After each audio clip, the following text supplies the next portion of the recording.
దయతో వాక్యం శ్రద్ధగా వినాలని మనవి చేస్తున్నాను.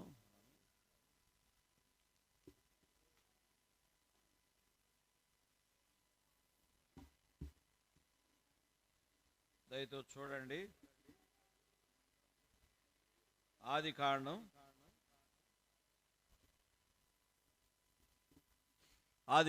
35వ అధ్యాయం.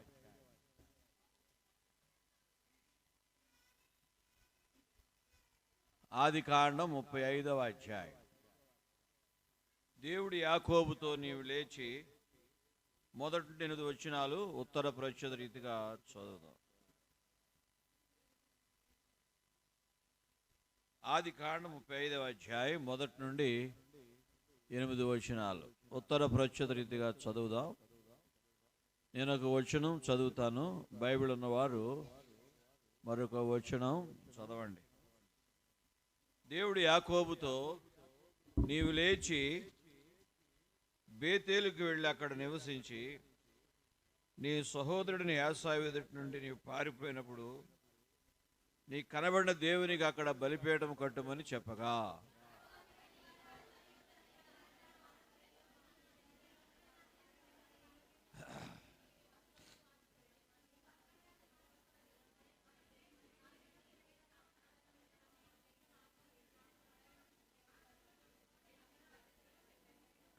వారు తమ యొద్ద అన్య దేవతలన్నింటినీ తన చెవులున్న పోగులను యాకోబుకు అప్పగింపగా, యాకోబు షెకెము దగ్గరున్న మస్తకి వృక్షం క్రింద వాటిని దాచిపెట్టెను.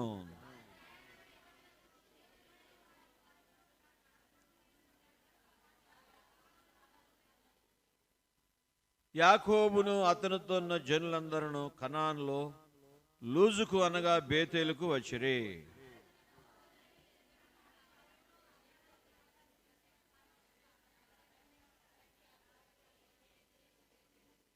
రిబ్కా దాదిన దెబోరా చనిపోయి బేతేలుకు దిగున సింధూర వృక్షము క్రింద పాతిపెట్టబడెను. దానికి అల్లోన్ బాకూత్ అను పేరు పెట్టబడెను. అంతవరకు చాలు.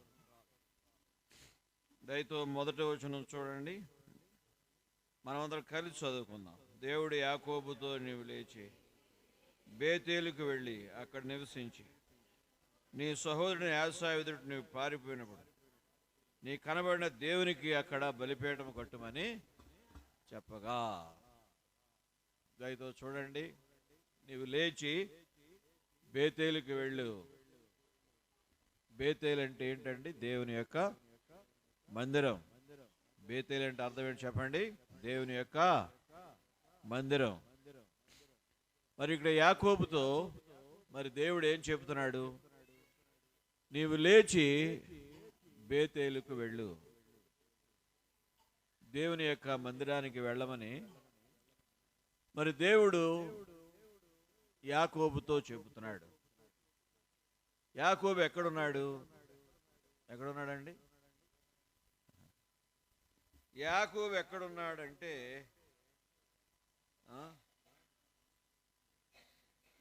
తర్వాత చూడండి దయతో 33:18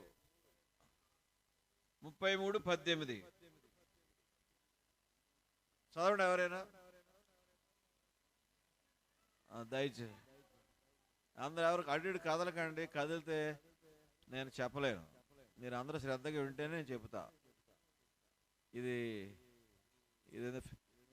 కాబట్టి చదవండి.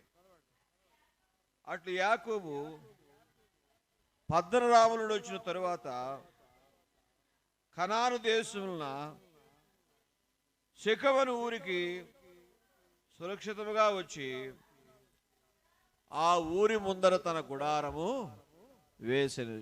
పద్దనరాములో నుండి సురక్షితముగా వచ్చి ఆ ఊరి ముందర తన గుడారం వేసింది. పద్దనరాముడు వచ్చిన తరువాత, పద్దనరాములు ఎంతకాలం ఉన్నాడు మేనమామ గృహం దగ్గర? యాకోబు చెప్పండి. 14 సంవత్సరాలు ఉన్నాడు. మేనమామ గృహంలో యాకోబు ఎంతకాలం ఉన్నాడు చెప్పండి? 14 సంవత్సరాలు ఉన్నాడు. 14 సంవత్సరాల అనంతరం వచ్చాడు. సురక్షితంగా వచ్చాడు. దేవుడు ఎక్కడికక్కడ కాపాడుతున్నాడు. యాకోబు కాపాడుతుంటే సురక్షితంగా వచ్చి కాపురం ఎక్కడెట్టాడు? ఇక్కడ రాయి చూసాం కదా, ఎక్కడెట్టాడు చెప్పండి? షెకెము అనబడిన ఊరిలో కాపురం పెట్టాడు. ఆ షెకెము ఎన్నుకున్నాడు. కనానులోకి వచ్చిన తర్వాత షెకెము అనేటువంటి పట్టణాన్ని ఎన్నుకున్నాడు. తాను బాగుంటుంది, షెకెము బాగుంటుంది, టౌన్ అన్నమాట. అందరూ కూడా టౌన్లు ఎన్నుకుంటారు.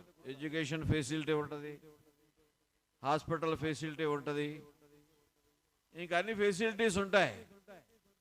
కానీ ప్రతి ఒక్కళ్ళు కూడా ఏమి ఎన్నుకుంటారు చెప్పండి? ఏమనుకుంటారు? టౌన్. చూసారా, పట్టణాల్లో జీవించడానికి అందరూ కూడా ఆశపడతారు. అలాగే యాకోబు కూడా పద్దనరాములో నుండి వచ్చాడు. చిన్నగా వచ్చి కాపురం తీసుకొచ్చి ఎక్కడ పెట్టాడు చెప్పండి? షెకెములో పెట్టాడు. ఒక పట్టణ వాతావరణం ఎన్నుకున్నాడు. అన్ని మోసాలు అక్కడే ఉంటాయి. ఎక్కడ ఉంటాయి? పట్టణాల్లోనే ఉంటాయి. అన్ని మోసాలు, అన్ని దగాలు పట్టణాలు ఉంటాయి. సొదొమ గొమొర్రా పట్టణాలు చాలా భయంకరమైనవి. ఆ భయంకరమైన పట్టణాలు అగ్నితో కాల్చేశాడు దేవుడు. అలాగే అమెరికాలో ఎప్పుడో సొదొమ గొమొర్రా పట్టణాలు కాలటం మనం చూడలే. లాస్ ఏంజల్స్ కాలిపోయింది. ఎంతో సుందరమైనటువంటి పట్టణం. అమెరికాలో అభివృద్ధి చెందినటువంటి పట్టణాలు లాస్ ఏంజల్స్, ఇవన్నీ కూడా కాలిపోయాయి. పట్టణాల్లో పాపం ఎక్కువ, పల్లెల్లో కూడా ఎక్కువైపోతుంది. పట్టణాల్లోనే కాదు, పల్లెల్లోనూ కూడా ఎక్కువైపోతుంది. ఎవరో పాపులు మన మంచోళ్ళు అంటాక లేదు. అన్ని చోట్ల పాపం విస్తరిస్తుంది. పాపం ఎక్కడ విస్తరిస్తుందో కృప కూడా అక్కడ అపరిమితంగా విస్తరిస్తుంది. కాబట్టి ప్రతి చోట పాపం విస్తరిస్తుంది. కాబట్టి యాకోబు పద్దనరాములో 14 సంవత్సరాలు 4 భార్యలు సంపాదించి, బిడ్డలు సంపాదించి, ఆస్తిపాస్తులు సంపాదించి, మందలను సంపాదించి వెనక్కి తిరిగి వచ్చి కాపురాన్ని ఎక్కడ పెట్టాడు? షెకెములో పెట్టాడు అన్నమాట. అన్నగారు తరుముతుంటే పారిపోయేవాడు. పారిపోతూ ఎక్కడ కట్టాడు బలిపీఠం చెప్పండి? అన్నగారు కత్తించి తరుముతున్నాడు కదా, అన్నగారు రావాల్సిన దీవెనలు దొంగిలించాడు. అన్నగారు జ్యేష్ఠత్వం దొంగిలించాడు. దొంగిలిస్తే అన్నగారు తరవటం ప్రారంభిస్తే ఒక్క రోజులో 75 మైళ్ళు పరిగెత్తాడు. ఎవరు? ఒక్క రోజులో 75 మైళ్ళు పరిగెత్తాడట. ఒక రాత్రిగాడు ఒకడు పరిగెత్తున్నాడు, ఒకడు తరుగుతున్నాడు. ఒకడు పరిగెత్తిపోతున్నాడు భయపడి, ఒకడు తరిమేస్తున్నాడు. తెల్లారాగా అడుగుతుంటే, ఏంట్రా అలా పరిగెత్తిపోతాం ఏంటాడు? దుర్మార్గుడు దొరికాడు కదా, చంపేది. పారిపోయేవాడు అలాగంటాడు, తరిమేవాడు కూడా అలాగన్నాడు. పారిపోయేవాడు కూడా దుర్మార్గుడు దొరికాడు కదా చంపేది అంటున్నాడు. తరిమేవాడు కూడా దుర్మార్గుడు దొరికాడు కదా చంపేది అంటాడు. ఇందులో పారిపోయేవాడు ఆవిడ, తరిమేవాడు ఆవిడ తెలుతులేదు. అలాగే ఇక్కడ యాకోబు పారిపోయేవాడని తెలిసిపోతుంది. ఇక్కడ యాషావు కత్తించుకున్నాడు. కత్తించుకుంటే యాకోబు పారిపోతున్నాడు. పారిపోతూ ఒక్క రోజులో 75 మైళ్ళు పరిగెత్తాడు కదా. ఇక అంతా తెలిసిందే కదా. ఇది 75 మైళ్ళు పరిగెత్తేటప్పటికి ఏమొచ్చింది? ఒక అరణ్యం వచ్చేసింది కదా. అరణ్యంలో చిక్కడిపోయాడు. 32 అధ్యాయంలో ఆ విషయం చూడండి. ద్వితీయోపదేశకాండం 32 అధ్యాయం.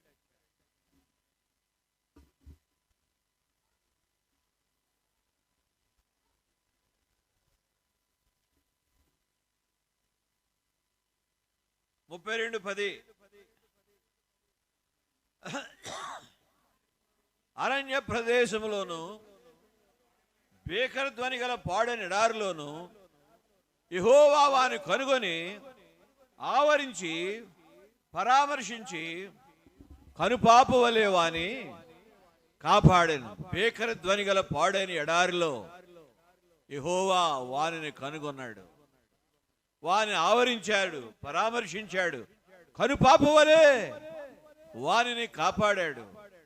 అరణ్యములో ఎవరు తల్లి లేదు, అరణ్యములో తండ్రి లేడు, దీవెనలు ఇచ్చిన తండ్రి లేడు, దీవెనలు ఇస్తాడు వెళ్ళని పంపిన తల్లి లేదు. ఒంటరి పోరాటం, ఒంటరి అయిపోయాడు, ఎలోన్ అయిపోయాడు. ఎలోన్ అయిపోతే ఆ ఒంటరుడికి దేవుడు దిక్కయ్యాడు. అరణ్యములో అసలు ఏంటి ఇలాంటి పొజిషన్కి వచ్చేసింది, నా జీవితం ఏంటి ఎలా వచ్చేసింది? ఒక రాయోడు తలగడగా చేసుకుని నిద్రపోయాడు, ఆలోచనలో పడిపోయాడు. అది రాత్రి గడుస్తుందా గడవదా, నేనేమైపోతాను,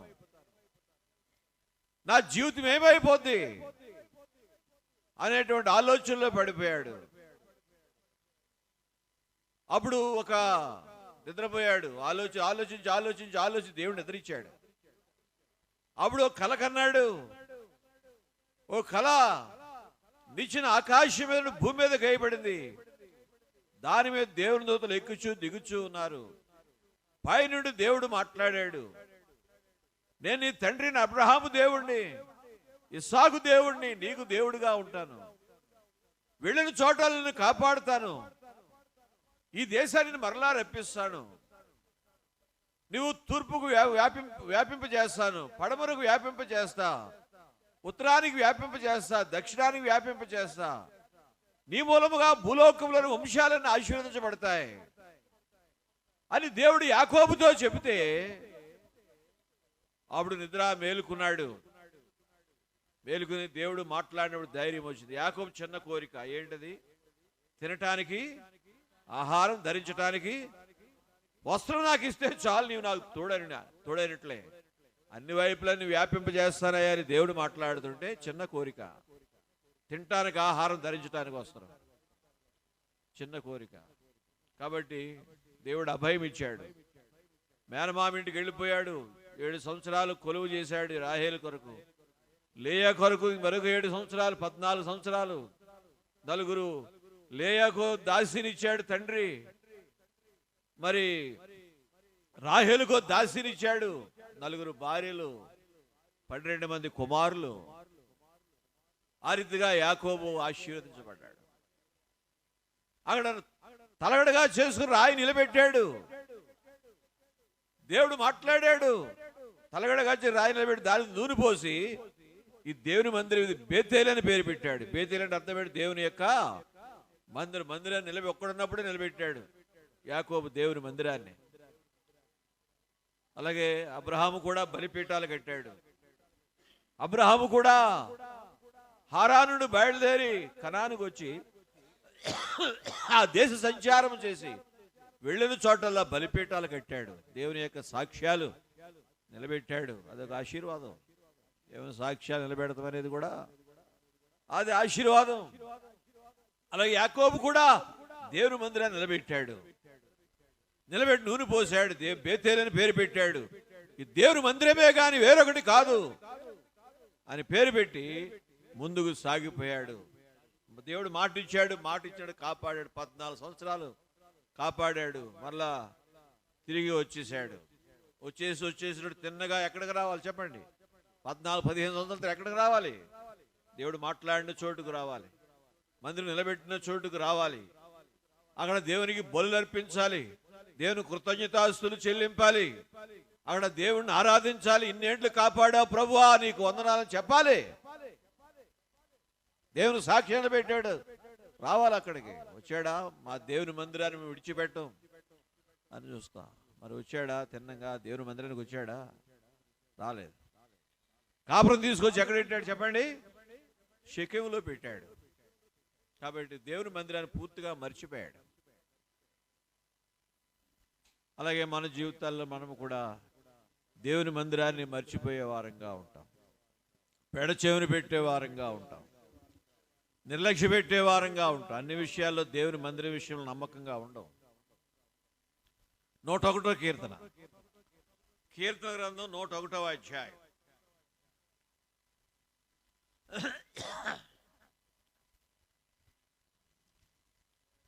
కీర్తన 101వ అధ్యాయం 6వ వచనం.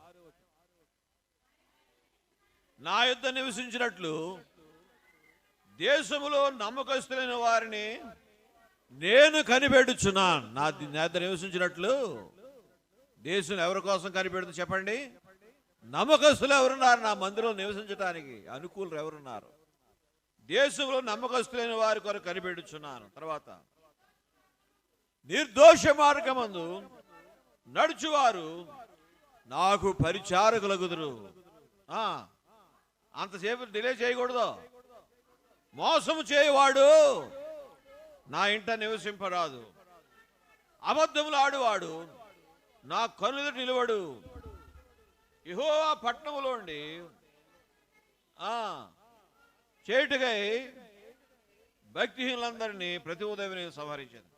కాబట్టి నా యొద్ద నివసించినట్లు దేశం నమ్మకస్తులైన వారి కొరకు కనిపెడుతున్నాను. నిర్దోషము మార్గము నడుచువారు నాకు పరిచారకులు అవుతారు.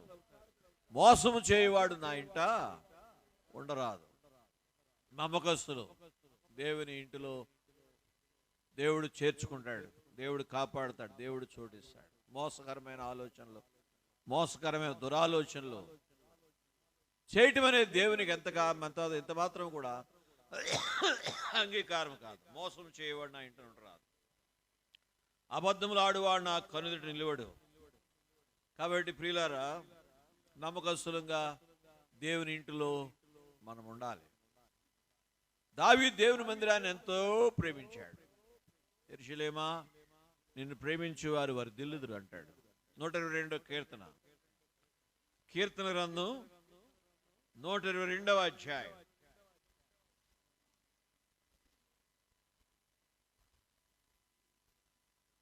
122:6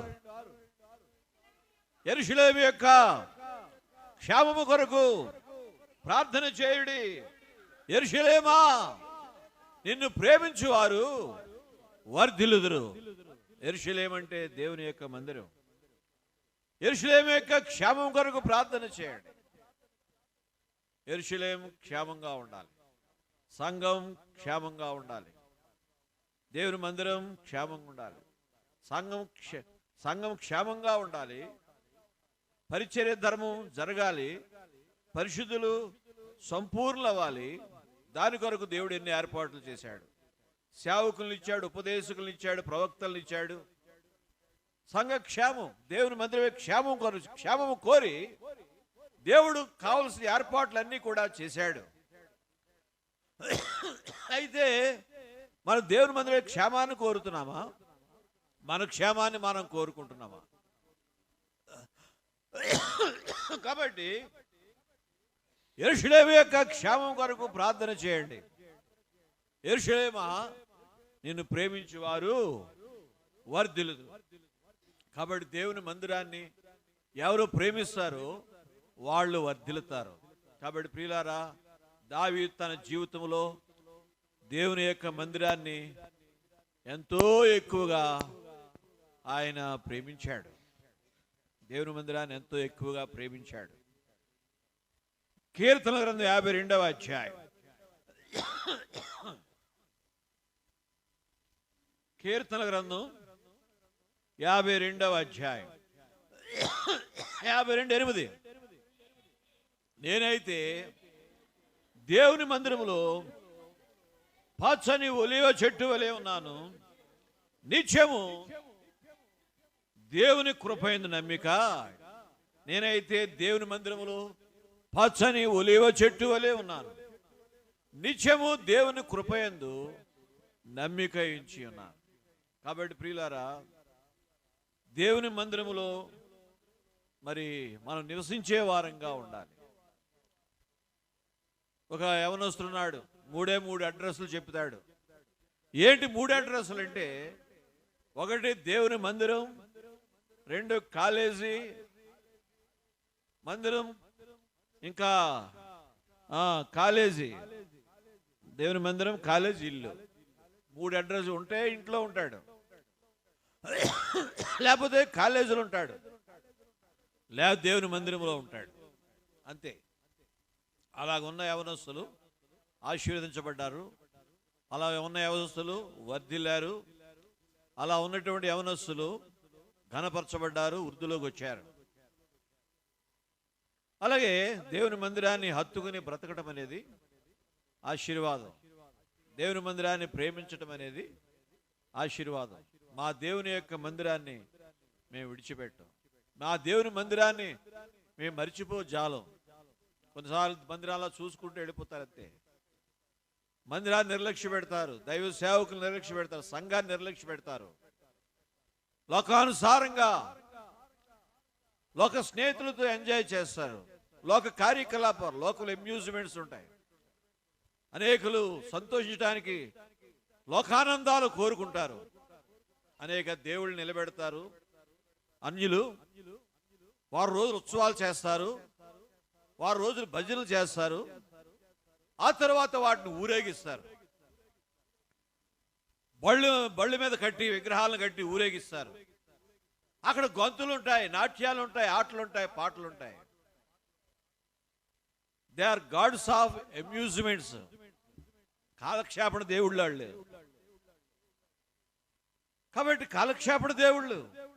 ఆ కాలక్షేపణ దేవుడి దగ్గర నాట్యాలు, ఆటలు, పాటలు, సింధులు, శికారులు, సర్దాలు మన యవనస్తులు మనము అనేకమైన సార్లు కోరుకుంటుంటాం. ఇక్కడ ఇలానే ఉంటాయి. ఏదైనా కార్యక్రమం ఊరేగింపులాగా వస్తే ఓ కన్ను అలాగేస్తాం. ఇక్కడ కూర్చునే ఉంటాం. మందిరంలో కూర్చున్నా, వాక్యం దగ్గర కూర్చున్నా, దైవసేవకుడు వాక్యం చెబుతున్నాడనే విషయం మర్చిపోతాం.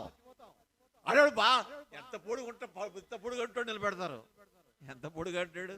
మన మంత్రి కంటే పైకుంటాడు. ఆడు నిలబడతాడు.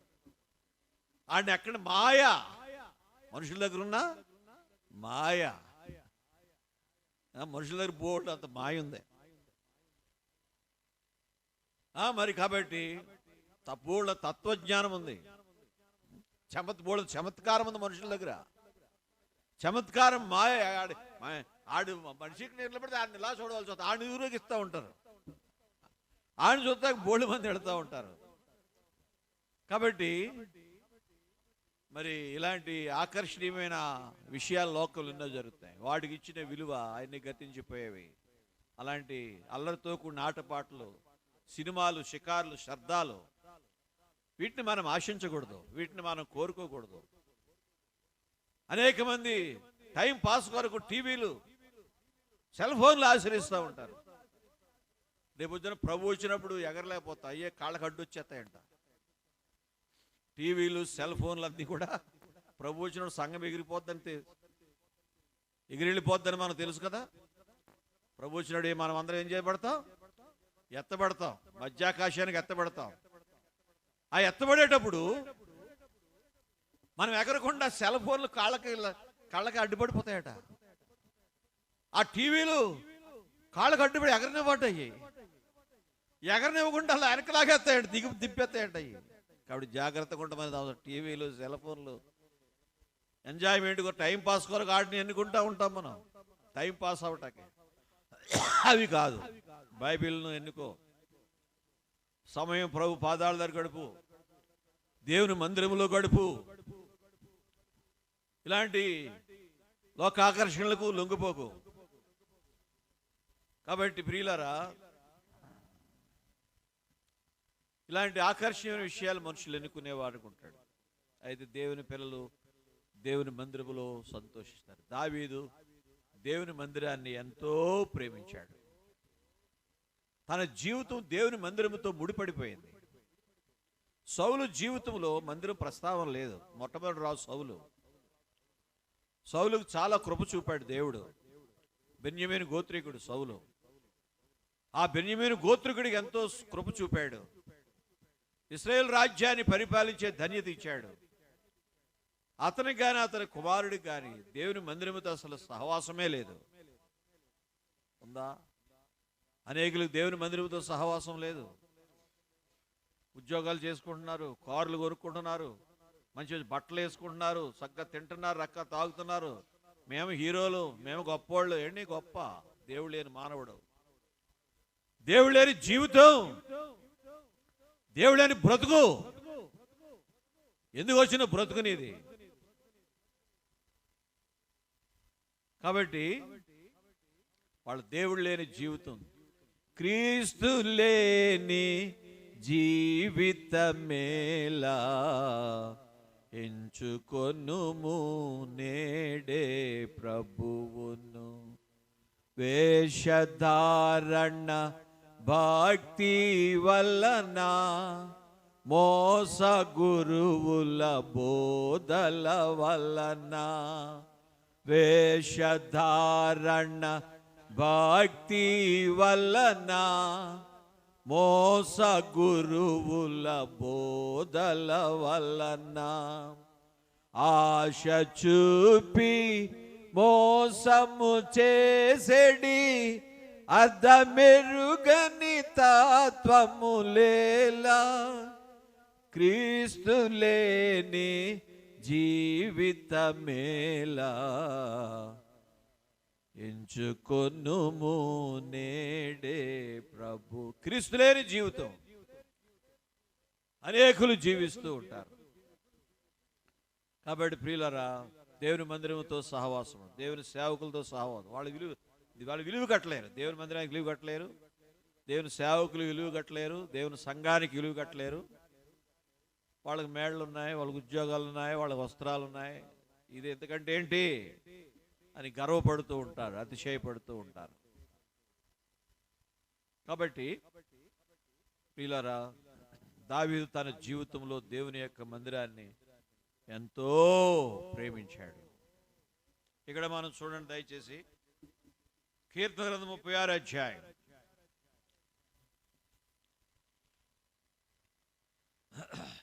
కీర్తన గ్రంథం 36 అధ్యాయం 8వ వచనం. నీ మందిరం యొక్క సమృద్ధి వలన వారు సంతృప్తి నందుచున్నారు. నీ ఆనంద ప్రవాహంలోనిది నీ వారు త్రాగి ఆనంద జలము త్రాగించుచున్నావు నీ ప్రజలందరికీ. ఆనంద ప్రవాహంలోనిది వారికి త్రాగించున్నావు. నీ మందిరం యొక్క సమృద్ధి వలన వారు తృప్తి పొందుచున్నారు. ఆనంద ప్రవాహంలోనిది వారికి త్రాగించున్నావు. ఆయన మందిరముల నుండి ఆనంద ప్రవాహం పొర్లి పారుతుంది. ఆనంద ప్రవాహంలోనిది వాళ్ళు త్రాగి రుచించేవారుగా ఉన్నారు. కాబట్టి ప్రియులారా, ఆనంద ప్రవాహం ఏంటి? ఆనంద ప్రవాహం చూడండి, యెషయా గ్రంథం 2వ అధ్యాయం.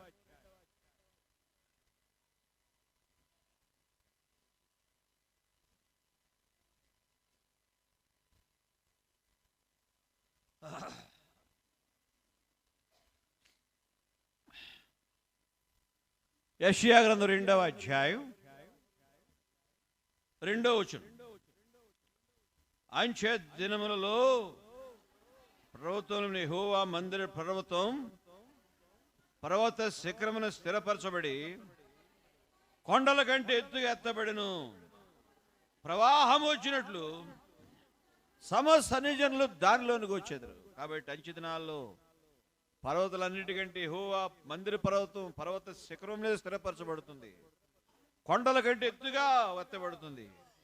ప్రవాహంలో వచ్చినట్లు అన్యజనులు దానిలోనికి వచ్చే తర్వాత ఆ కాలమున సియోనులో నుండి ధర్మశాస్త్రమును, యెరూషలేము నుండి యెహోవా వాక్కును, అది ఆనంద ప్రవాహం. సియోనులో నుండి ఉపదేశమును, యెరూషలేము నుండి యెహోవా వాక్కును బయలువెళ్ళిన తర్వాత జనులు గుంపులు గుంపులుగా వచ్చి యాకోబు దేవుని మందిరమునకు, యెహోవా పర్వతమునకు మనం వెళుదాము రండి, ఆయన తన మార్గం విషయం మనకు బోధించును, మనం ఆయన త్రోవల్లో నడుతుము. కాబట్టి జనులు గుంపులు గుంపులుగా వచ్చేస్తారు. యాకోబు దేవుని మందిరానికి యెహోవా పర్వతం వెళుదు రండని చెప్పుకొని గుంపులు గుంపులుగా వస్తారు. అక్కడ నుండి సియోనులో ఉండే ఉపదేశం, యెరూషలేములో ఉండే యెహోవా వాక్కు మరి ప్రవాహముగా బయలు వెళుతుంది. దేవుని వాక్యం బయలు వెళుతుంది, ఉపదేశం బయలు వెళుతుంది దేవుని మందిరంలో ఉండి. కాబట్టి నీ పరిశుద్ధాలయము చేత, నీ మందిరంలో మేలు చేత మనం తృప్తిపరుస్తున్నాం అంటాడు దావీదు. ఇక్కడ 36లో చదివిన మాట ఏంటది? కీర్తన 36 నీ మందిరం యొక్క సమృద్ధి వలన 36:8 నీ మందిరం యొక్క సమృద్ధి వలన వారు తృప్తి నందుచున్నారు. నీ ఆనంద ప్రవాహంలో ఉంది వారికి ఆనంద ప్రవాహం దేవుని మందిరంలో బయలు వెళుతుంది. ఆ ప్రవాహములో త్రాగి తృప్తి పడతారు. దేవుని వాక్యం గొప్పది. దేవుని వాక్యము సజీవమై బలము గలదై రెండంచులు ఇటువంటి ఖడ్గము కంటే వాడిగా ఉండి ప్రాణాత్మలలో కీళ్లను మూలుగులను విభజించబడి దూరుచు అది కార్యం చేసేటువంటిది. దేవుని వాక్యం చాలా బలమైనది, సజీవమై బలము గలదై ఎటువంటి రెండంచుల ఖడ్గము కంటే వాడిగా ఉంటుంది. దేవుని వాక్యం గొప్పది. వాక్యం వినటానికి, వాక్యం చదవటానికి, వాక్యాన్ని నెమరవేసుకోవటానికి, వాక్యం జ్ఞాపకం ఉంచుకోవటానికి మనం ప్రయాసపడాలి. కాబట్టి ఆనంద ప్రవాహంలో ఉంది. దేవుని మందిరంలో ఉండి దేవుని యొక్క వాక్యం ప్రవాహం వలె ప్రవహిస్తుంది. దాని ద్వారా మనుషులు ఆనందించబడుతున్నారు, దాని ద్వారా మనుషులు తృప్తి పడుతున్నారు. కాబట్టి యాకోబు ఆ దేవుని యొక్క మందిరాన్ని తలగడగా చేసుకుని రాయి నిలిపి దాని మీద నూనె పోసినప్పుడు ఏమన్నాడు? ఈ దేవుని మందిరమే కాని వేరొకటి కాదు, ఇదే పరలోకపు గవిని. పరలోక విషయాలు ఏమైనా అర్థం అవ్వాలంటే నీకు ఆధారం దేవుని మందిరమే. దేవుని మందిరాన్ని రాకుండా నీకు ఏమీ అర్థమవుదు. నువ్వు గుడ్డివాడు ఉండిపోతావు. గుడ్డివాడు దారి చూపి ఇద్దరు కలిసి గుంటలో పడతారు. కాబట్టి పరలోకపు గవిని ఇదే దేవుని మందిరమే. కాబట్టి నీ మందిరమందు నివసించు వారు ధన్యులు. అందుకే ఎంతో ప్రేమించాడు. యెహోవా ప్రసన్నత చూచుటకు నేను దేవుని యొక్క మందిరములు నివసింపగోరుతున్నానంటాడు. 27 కీర్తన గ్రంథం 27వ అధ్యాయం 27:4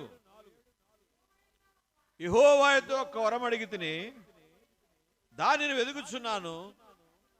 యెహోవా ప్రసన్నతను చూచుటకు ఆయన ఆలయంలో ధ్యానించుటకు నా జీవితకాలం అంతయు యెహోవా మందిరములో నేను యెహోవా ప్రసన్నత చూచుటకు ఆయన ఆలయంలో ధ్యానించుటకు నా జీవితకాలం అంతయు దేవుని మందిరంలో నివసింపగోరుతున్నానంటాడు. దేవుని మందిరాన్ని దావీదు ఎంతో ప్రేమించాడు. యెరూషలేమా నిన్ను ప్రేమించేవారు వర్ధిల్లుదురు అన్నాడు. సైన్యములకు అధిపతికి యెహోవా నా రాజా నా దేవా, నీ నివాసములు ఎంత రమ్యములు. నీ బలిపేట వద్దనే పిచ్చుకలకు నివాసము దొరికెను. పిల్లల పెట్టుటకు వానకోవులకు గూటి స్థలము దొరికెను. నీ నివాసములు ఎంత రమ్యములు. అది చిన్నదో అది పెద్దదో ఏదైనా దేవుని నివాసమే నాకు రమ్యముగా కనిపిస్తుంది అంటాడు దావీదు. కాబట్టి ప్రియులారా, ఎంతో ఎక్కువగా దావీదు దేవుని మందిరాన్ని ప్రేమించాడు. దేవుని మందిరముతో దావీదు యొక్క జీవితం ముడిపడిపోయింది. యెహోవా మందిరపు ఆవరణంలోను యెరూషలేమా నీ మధ్య నేను యెహోవాను స్తుతిస్తానంటాడు. కాబట్టి యెహోవా మందిర ఆవరణాల్లో నేను దేవుణ్ణి స్తుతిస్తానంటాడు. ఆ రీతిగా మందిరాన్ని ఎంతో ఎక్కువ ప్రేమించి మందిర హత్తుకుని జీవించి చాలా ఘనతకు పాత్రుడయ్యాడు. చక్రవర్తి రాజాది రాజు అయ్యాడు. 43 సంవత్సరాలు పరిపాలించాడు. ఏక ఛత్రాధిపత్యం ఎదురులేనిటువంటి ఒకడు ప్రశ్నించేవాడు లేడు, ఎదురు చెప్పేవాడు లేడు. అంత ఘనతగా దావీదు యొక్క జీవితం సాగిపోయింది. ఏంటి కారణం అంటే దేవుణ్ణి ప్రేమించాడు, దేవుని మందిరాన్ని ప్రేమించాడు, దేవుని దాసులను ప్రేమించాడు, దేవుని కార్యాలను ప్రేమించాడు. దావీదు దేవుని సంతోషపరిచాడు. అయితే ఇక్కడ యాకోబు జీవితంలో మనం చూస్తున్నాం. కాపురం తీసుకొచ్చి ఎక్కడ పెట్టాడు చెప్పండి? ఎక్కడ పెట్టాడు చెప్పండి? ఎక్కడ పెట్టాడు? షేకెంలో ఆయన గారు చెప్పాడు. ఆయన గారు బాగానే అన్నాడు. కాబట్టి కాపురం తీసుకొచ్చి ఎక్కడ పెట్టాడు చెప్పండి? అందరూ చెప్పండి. ఎక్కడ పెట్టాడు? షేకెంలో పెట్టాడు. ఎక్కడి నుంచి వస్తూ? పద్దనరాములో వస్తూ కదా. పద్దనరాములో వచ్చేవాడు తినగా ఎక్కడ రావాలి? ఎక్కడ రావాలమ్మా? పద్మరాములు వచ్చేవాడు తినక ఎక్కడ రావాలి? బేతేలు నిలబెట్టాడు కదా, దేవుని సాక్ష్యం. దేవుని బలిపీఠం కట్టాడు, దేవుని సాక్ష్యాన్ని నిలబెట్టాడు. తిన్నగా అక్కడికి రావాలి. కానీ అక్కడికి వచ్చాడా? అక్కడ రాలే. షెకెములో కాపురం పెట్టాడు. దేవుని మందిరానికి దూరంగా ఉంటున్నాడు. దూరంగా ఉంటూ జరిగిన నష్టం ఏంటంటే, ఆ యాకోబు యొక్క కుమార్తె దీనా ఆ ఊరు వారిని చూడటానికి టాయిలెట్ అయిపోయి ఒక రౌండ్ అలా వేసింది అంతే. ఆ రోడ్డు అమ్మడు బాగా టాయిలెట్ సిద్ధపడిపోయి వెళ్ళిపోయింది. రోడ్డు అమ్మడు వెళ్ళింది. వెళ్ళేటప్పుడు షెకెము రాజు కుమారుడు కన్ను ఆమె మీద పడింది. షెకెము రాజు కుమారుడు కన్ను ఆమె మీద పడితే, చూడండి మన వాకింగ్ చూద్దాం. కొద్దిగా ముగించేస్తాను, ఎక్కువసేపు ఉంచాను నేను. చూడండి 34 ఆది కాండం 34.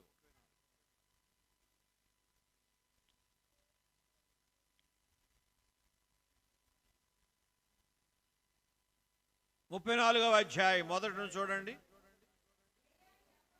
లేయా యాకోబు కని కుమార్తె అయిన దీనా ఆ దేశపు కుమార్తెలను చూడవెళ్ళను.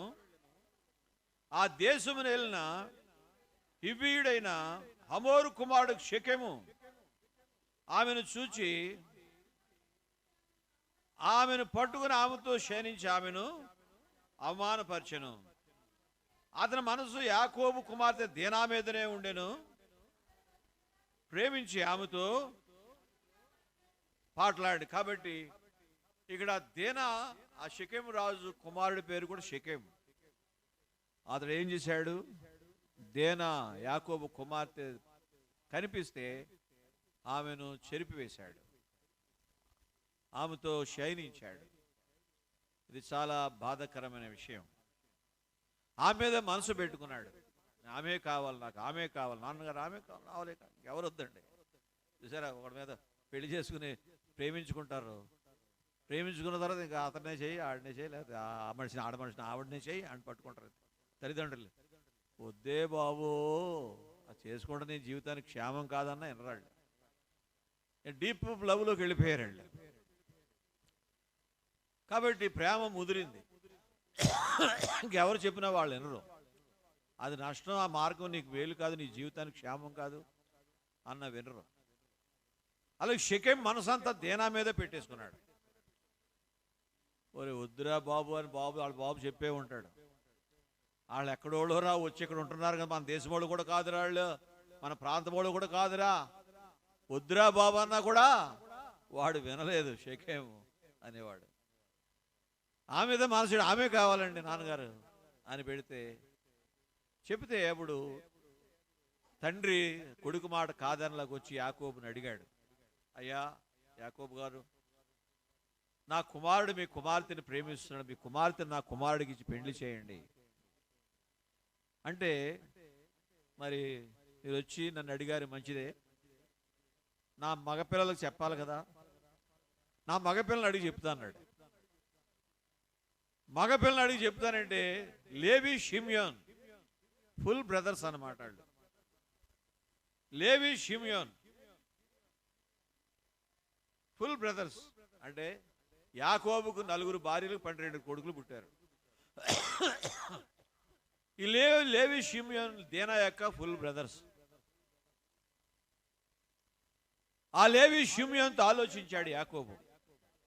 మరి ఇక్కడ హమోర్, షెకెం రాజు హమోర్ వచ్చి ఇలా అడిగాడు, మీ చెల్లిని అడిగాడు, ఏం చేద్దాం?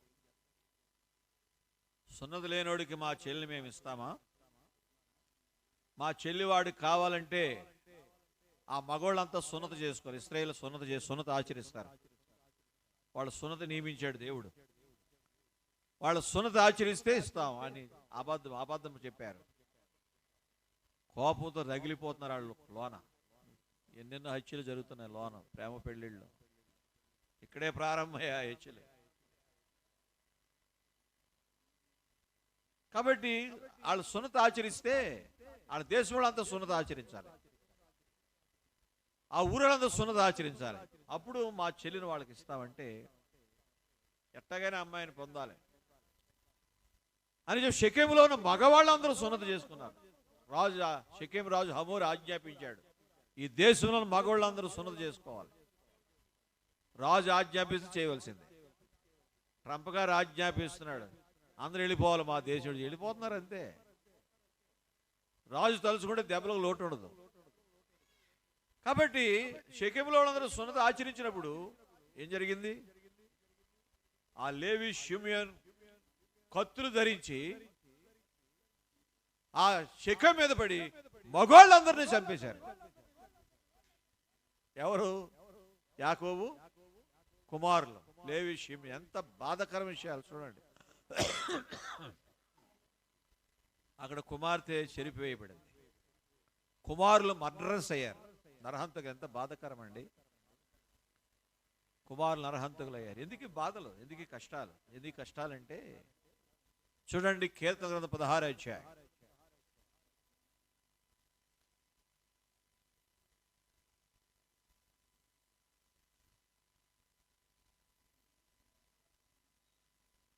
కీర్తన గ్రంథం 16వ అధ్యాయం 4వ వచనం. యెహోవాను విడిచి వేలకు అనుసరించి వానికి శ్రమలు విస్తరించును. కాబట్టి ఏంటి శ్రమలు? ఏంటి మనశ్శాంతి లేని పరిస్థితులు? ఎందుకు జీవితానికి కష్టాలు? ఎందుకు శోధనలు? ఎందుకు బాధలు? మనుషుల జీవితాల్లో ఎందుకు కష్టాలు? ఎందుకు లేమి, దరిద్రత, ఈ దిక్కుమాలినతనం, ఈ దరిద్రత ఎందుకో? యెహోవాను విడిచి తిరిగి వానికి ఏమొస్తాయి చెప్పండి? శ్రమలు విస్తరిస్తాయి. కాబట్టి అనేకులు దేవుని విడిచిపెట్టి, దేవుని మందిరం విడిచిపెట్టి తిరుగుతున్నారు. తిరగనే. కాబట్టి యెహోవాను విడిచి తిరిగి వానికి శ్రమలు విస్తరిస్తాయి. కాబట్టి యాకోబు కూడా తిన్నగా అక్కడి నుంచి వచ్చాడు, కృతజ్ఞతతో తిన్నగా దేవునింటికి వెళ్ళిపోవాలి. వెళ్తున్నామా? మనం దేవునింటికి వెళుతున్నాం, దేవుని మందిరానికి ఏదైనా మేలు జరిగింది. 15 సంవత్సరాలు కాపాడబడ్డాడే, 4 భార్యలే, 12 సంతానమే, గొర్రెలే, మందలే, తిన్నగా వెళ్ళిపోవాలే బేతేలుకు. ఇంత మేలు చేసిన దేవుని స్తుతి ఇప్పటికప్పుడు మాట్లాడుతూనే వచ్చాడు దేవుడు. నేను మరలా ఈ దేశాన్ని రప్పిస్తా. మరి తన యొక్క ఆ లాభానింట్లో ఉన్నప్పుడు కూడా మాట్లాడాడు. ఎదిరించి లాభాన్ దగ్గర నుంచి వచ్చినప్పుడు కూడా పెనియేలు దగ్గర దేవుడు మాట్లాడాడు. ఎప్పుడు కూడా మాట్లాడుతూ కాపాడుకుంటూ వస్తున్నాడు. బేకర ధ్వనులు పాడని ఎడారిలో వారిని దర్శించి కాపాడాడు. ఏ కీడు రాకుండా భద్రపరుస్తుంది. ఎంత కృతజ్ఞత ఉండాలండి మనిషికి. తిన్నగా దేవుని మందిరాన్ని, బేతేలుని దేవుని సాక్ష్యం నిలబెట్టిన చోటుకు రావాలి. అయితే వచ్చాడా? రాలేదు. షెకెములో కాపడం పెట్టాడు. దేవుని మందిరానికి చాలా ఎడమగా ఉన్నాడు, చాలా ఎడబాటయ్యాడు. అందుకే కష్టాలు ప్రారంభమయ్యాయి. తలలో కాళ్ళు పెట్టేసుకున్నాడు, కాళ్ళలో తల పెట్టేసుకున్నాడు. ఒకటే చింత, ఒకటే విచారం. అప్పుడు దేవుడు ప్రత్యక్షమయ్యాడు. 35వ అధ్యాయం మరలా రెండొకసారి. నిర్గమాకాండం 35వ అధ్యాయం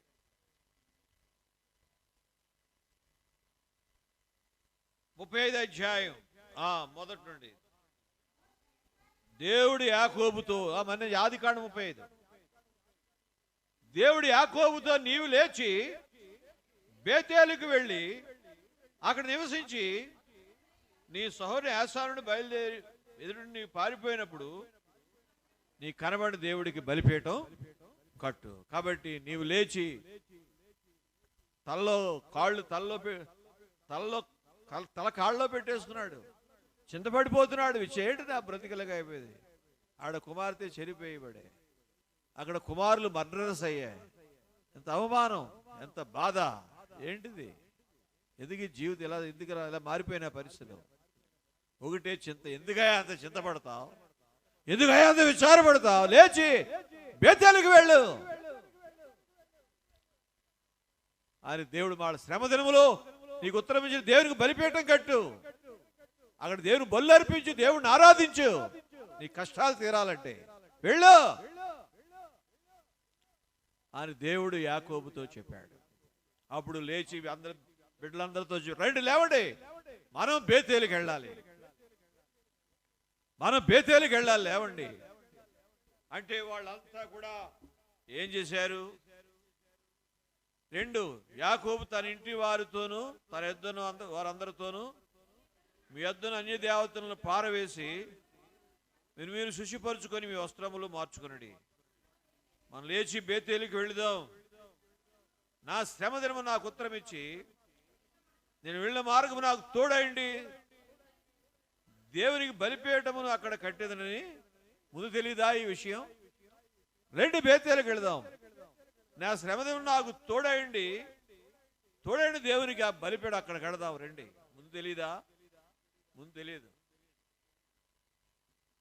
సౌరమయ్యకి వివరం వచ్చిందంట. ఎప్పుడు వచ్చింది వివరం?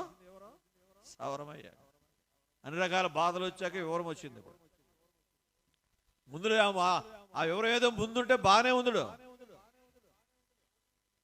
ఇంకా నాకేంటి బిడ్డలు, ఆస్తులు, ఐశ్వర్యాలు, షెకెములో కాపరవిడి బ్రతికేంత కెపాసిటీ అంతా నాకు వచ్చేసింది, ఇక నాకేంటి అనుకున్నాడు.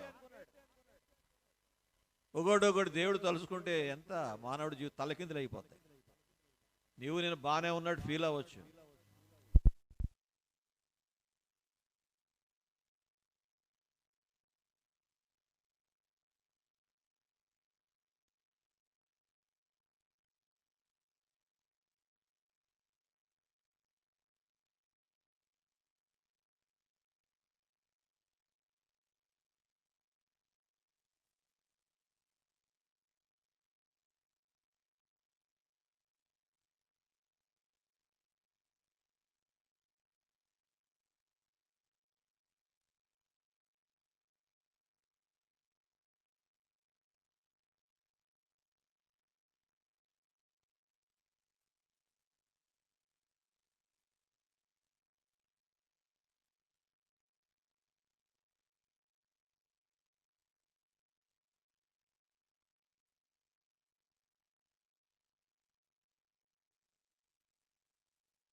పరుస్తావు ఒక నిలబట్టాకి ఫలానా ఆయన అవుతాడు, ఫలానా ఆయన బాగుంటుంది, మనమే సెలెక్ట్ చేసేసుకోండి. దేవుడు ఎన్నుకున్నవాడు అక్కర్లే, దేవుడు వాడుకునేవాడు అక్కర్లే.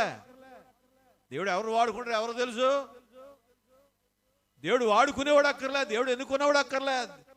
ఫలానోళ్ళు అయితే బాగుంటుంది, ఫలానోళ్ళు మనమే సెలెక్ట్ చేసుకుంటాం. మనకు నచ్చినట్టుగా ఉంటుంది, నవ్విస్తాడు. మన ఒక సచ్చివాడు ఊరు పెళ్ళికి వెళితే ఒక ఆయన వచ్చాడు, మాటకారి, లోకజ్ఞాని. అబ్బో స్టేజ్ మీద తెగ డ్యాన్స్ చేసేస్తున్నాడు, నవ్వించేస్తున్నాడు, తెగ నవ్వేస్తున్నాడు, ఊగిపోతున్నాడు. జనాంతా పగలబడి నవ్వుతున్నాడు, పగలబడి నవ్వటానికి ఉపయోగపడుతున్నాడు. ఒక అందులో ఆత్మను టచ్ చేసేటువంటి ఒక భాగము కూడా లేదు అక్కడ. అక్కడ ఒక బర్డన్ కూడా అతను లేదు, భారం కూడా లేదు. దేవుని వాక్యం వాళ్ళు సూచించాలి, వాళ్ళు ప్రవేశపెట్టాలి, వాళ్ళు దేవుడి దగ్గర చేయాలి, వాళ్ళు దేవుడి దగ్గర సమకూర్చాలి అనే భారం కూడా లేదు అతనికి. లోకజ్ఞాని బాగా చెప్పాడు, బాగా చెప్పాడు. దైవికమైనటువంటి మరి ఆకలి తనలో లేదు, ఇతరులకు తానేమి తెలియపరచలేదు. నవ్వించాడు, బంగారులా నవ్వించాడు. కాబట్టి ప్రియులరా, నీవు దేవుని మందిరానికి పోయినప్పుడు దేవుడు నీ కొరకు ఎవరు నిలబెడితే వాళ్ళే, నీ దగ్గర ఎవరిని వాడుకుంటే వాళ్ళే, ఆ సమయానికి ఎవరితో వాక్యం చెప్పిస్తే వాళ్ళు.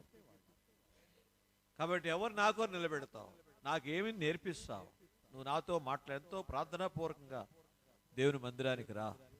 అంతే తప్ప ఏదో సిద్ధపడిపోయి బైబిల్ సంకలం పెట్టి పరిగెట్టుకు వచ్చేయటం కాదు. కాబట్టి సాతానా ఎలాగొచ్చావు ఇక్కడికి అన్నాడు దేవుడు. భూమి మీద అటు ఇటు తిరుగుతూ నీ దూతలంతా ఎలా వస్తుంటే వాళ్ళతో కలిసి వచ్చేసాను. దూతలతో కలిసి సాతానుడు వచ్చేసాడు. నువ్వు ప్రార్థనాపూర్వక రాబో దేవుని మీద నీతో పాటు సాతానుడు అవుతాడు. ఇక్కడికి గ్రహించే ఎప్పుడన్నా నీవు దేవుని మందిరకు వచ్చాడు ఎంతో ప్రార్థన చేసుకుని రావాలి. రాబోతే నీతో పాటు సాతానుడు గలిబిలు చేసేస్తాడు. కాబట్టి నీ దేవుని మందిరానికి వెళ్ళి నీ ప్రవర్తన జాగ్రత్తగా చూసుకో. లేచి బేతేలుకి వెళ్దాం రండి అంటే వాళ్ళ దగ్గర ఉన్న వస్తువులన్నీ ఎవరికి ఇచ్చారు? యాకోబుకి ఇచ్చి వాడిని దాచిపెట్టేసి వాళ్ళు పరిశుభ్రంగా తయారైపోయారు, దూతల్లా తయారైపోయారు. వాళ్ళ పొరపాట్లు వాళ్ళకి తెలిసి వచ్చాయి. ఇప్పుడు ఆ ఓళ్ళాముడు పడి పెద్ద గుబ్బుగా మందిరంలోకి వెళ్తున్నారు. దేవుని భయం అందరికీ వాళ్ళ మీదకి వచ్చింది. వీళ్ళ జోలికి వెళ్తే దేవుడి జోలికి అన్ని చుట్టూ ప్రజలున్నారు, అన్యులు ఉన్నారు. వీళ్ళ జోలికి వెళ్తే దేవుడి జోలికి వెళ్ళినట్లే వీళ్ళు దేవుని మందిరానికి వెళుతున్నారు.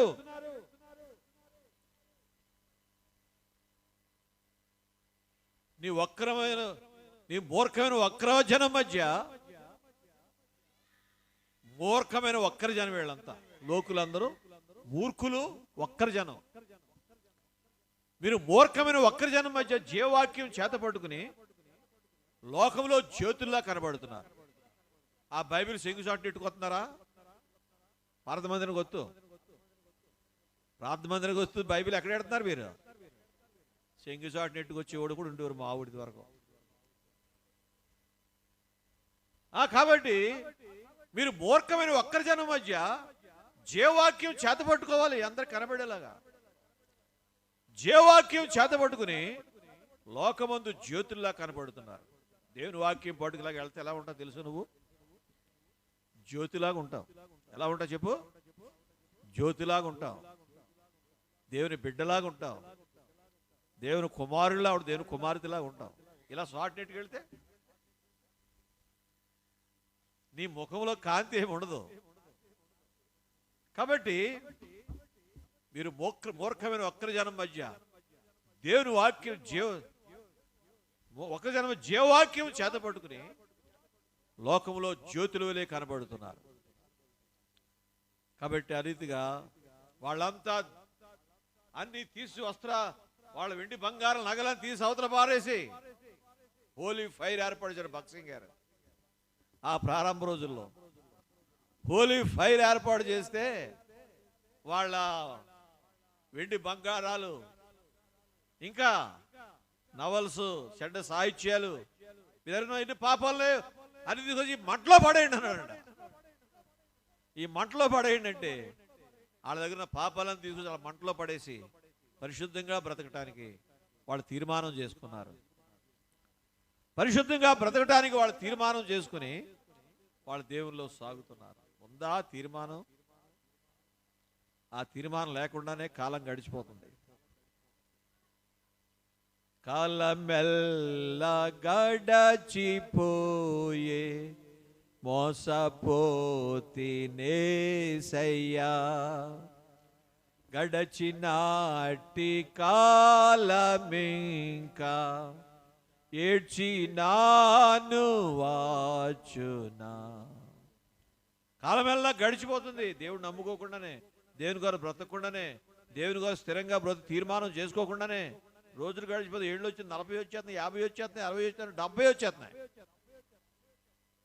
అంతా గడిచిపోతుంది. దేవుళ్ళో మాకు స్థిరపడతలేదు, మనం దేవుళ్ళో బలపడతలేదు, దేవుళ్ళో భద్రపరచబట్టలేదు. కాలం ఎలాగే గడిచిపోతుంది. కాబట్టి హోలీ ఫైర్ల పాపాలన్నీ పడేసేసి పరిశుద్ధంగా బ్రతుకుతా తీర్మానం చేసుకున్నారు. అలాగే తమ దగ్గరున్న అవమానకరమైన దుస్తులు, అవమానకరమైన వెండి బంగారాలు, లోక ఆడంబరాలు అన్ని తీసే ఆ ఫైర్లో పడేశారట. దేవుని గారు స్త్రీలు, పురుషులు, యవనస్తులు, స్త్రీలు, పిల్లలు, పెద్దలు అందరూ కూడా అందులో పడేశారు. అందరూ కూడా అందులో పడేసి నీ కొరకే జీవిస్తామని తీర్మానం చేసుకున్నారు. కాబట్టి వాళ్ళు యాకోబు యొక్క బిడ్డలంతా కూడా ఆ తండ్రి మాటకు అప్పుడు లోబడ్డారు. ఇన్ని కష్టాలు ఎందుకు వచ్చాయి మనకి? తండ్రి బిడ్డలకు చెప్పుకుని ఇన్ని కష్టాలు మనకి ఎందుకు వచ్చాయి అనుకుంటున్నారమ్మా? అన్నలు నొడ్రసయ్యారు, దేనా చెరిపేయబడింది. ఎందుకు కష్టాలు? దేవుని దూరంగా ఉన్న, అందుకే మనకి బాధలు. మనం దిద్దుకోవటం మంచిది. దిద్దుబాటు నీకు అసహ్యం కదా. దేవుని మరచు వారికి ఇలా సెలవిస్తున్నాడు దేవుడు. ఏం సెలవిస్తున్నాడు చూడండి. 50 అధ్యాయం కీర్తన గ్రంథం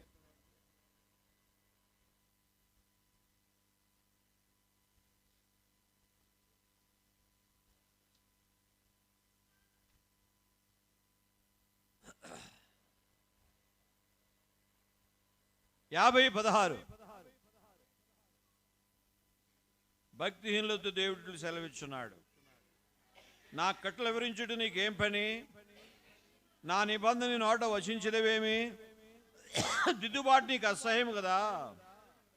నీవు నా మాటలు వెనుకకు త్రోసివేసేదవు, దొంగను చూసినప్పుడు వారితో ఏకీపించదవు, వ్యభిచారులతో నీవు సాంగత్యం చేసేదవు, కీడు చేవలు నోరు తెరుచున్నావు, నీకు నాలుగు కపటము కల్పించున్నది. కాబట్టి దిద్దుబాటు నీకు అసహ్యం కదా. నా మాటలు వెనకకు త్రోసి ఎన్నోసార్లు దిద్దుకోలేకపోయాం, మన జీవితాలు సరి చేసుకోలేకపోయాం, మన జీవితాలు చక్కపరుచుకోలేకపోయాం. ఇంత నష్టం కొని తెచ్చుకున్నాం. ఇన్ని నష్టాలు కుటుంబంలో జరిగాయి, ఇన్ని కష్టాలు కుటుంబంలో సంభవించాయి.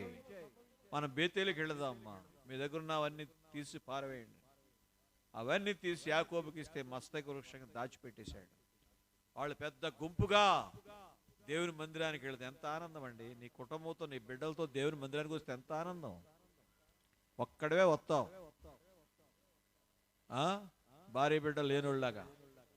ఒక్కదానివే వస్తావు, భర్త లేనోళ్ళలాగా. యాకోబు 9 భార్యలు, వాళ్ళ 12 బిడ్డలు, వాళ్ళ మందలు అన్న కలిసి బేతేలికి వెళుతున్నాయి. ఇప్పుడు అందరూ బేతేలికి వెళుతున్నాడు. ఒక్క డెక్కాయ నిడిచిపెట్టలేదు.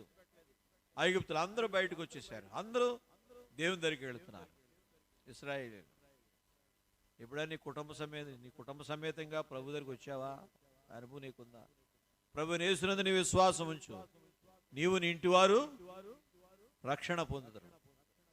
ఇంటెల్లపాతి మీరు ఎవరిని సేవిస్తారో ఇంట్లో బోర్డులు పెట్టుకుంటాం. మీరు ఎవరిని సేవిస్తారో సేవించండి, నేను నా ఇంటి వారు యెహోవాను సేవిస్తాను. నేనో దిక్కు వెళ్తాను, ఆడో దిక్కు వెళ్తా, కొడుకో దిక్కు, కూతురో దిక్కు, నేనో దిక్కి. ఇదా సేవించడం అంటే? మీరు ఎవరిని సేవిస్తారో సేవించండి, నేను నా ఇంటి వారు యెహోవాను సేవిస్తాం. బోర్డులు పెట్టుకోవటం వరకు అయింది. కాబట్టి ప్రియులారా, అందరూ ఒక మందవలే, వారి వంశం మందవలే వృద్ధి చెందింది. వాళ్ళు మందవలే వృద్ధి చేశారు. ఆ మందవలే ఆ బిడ్డలందరూ కూడా దేవుని మందిరానికి సాగుతున్నారు. ఇప్పుడు ఇంటెల్లపాది దేవుడి దగ్గరికి వెళుతున్నారు. మన బిడ్డలనేమో లోకం విడిచిపెడతాం, సాతాన్ని విడిచిపెడతాం, దెయ్యానికి విడిచిపెడతాం. మనం తయారవుతాం ఇక్కడికి. అది క్రమం కాదు. ఎంతకాలం ఆ జీవితాలు నీ కుటుంబ సమేతంగా ప్రభువుని సేవించు. నీ బిడ్డలతో, నీ భార్యతో, నీ భర్తతో కూడా దేవుడిని సేవించు. అది నీకు ఆశీర్వాదం. కాబట్టి అందరూ కలిసి దేవుని మందిరానికి వెళ్తుంటే చూసిన వాళ్ళకి ఆశ్చర్యం, కళ్ళు పెడు. ఇంతమంది ఆ యాకోబు సంతానం, వీళ్ళందరూ కలిసి బేతేలికి వెళుతున్నారా?